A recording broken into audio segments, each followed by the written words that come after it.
Assalamualaikum warahmatullahi wabarakatuh. Perkenalkan, nama saya Romius Purwistropisa dari KKM kelompok 12 Untirta.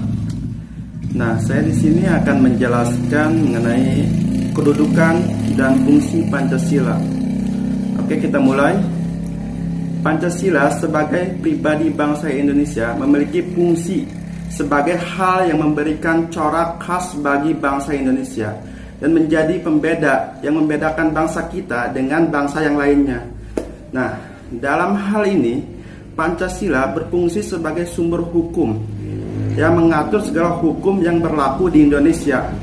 Secara singkatnya, dapat diuraikan bahwa kedudukan Pancasila selain sebagai ideologi negara, Pancasila juga sebagai sumber dari segala tertib hukum.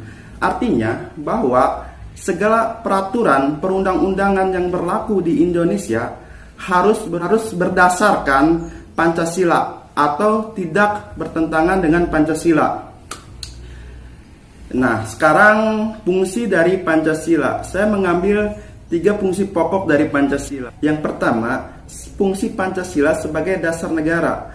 Pancasila dalam fungsinya sebagai dasar negara merupakan sumber kaidah hukum yang mengatur negara Republik Indonesia, termasuk di dalamnya seluruh unsur-unsurnya seperti pemerintahan, wilayah, dan rakyat.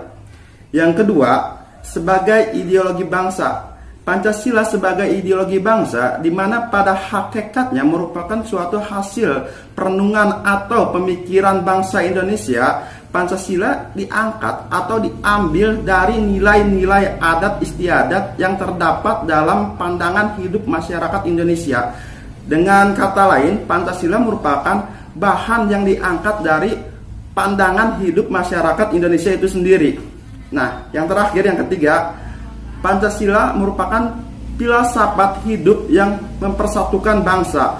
Pancasila merupakan sarana yang ampuh untuk mempersatukan bangsa Indonesia karena Pancasila adalah filsafat hidup dan kepribadian bangsa Indonesia yang mengandung nilai-nilai dan norma-norma yang oleh bangsa Indonesia diyakini paling benar, adil, bijaksana, tepat bagi bangsa Indonesia untuk mempersatukan rakyat Indonesia. Terima kasih, sekian dari saya.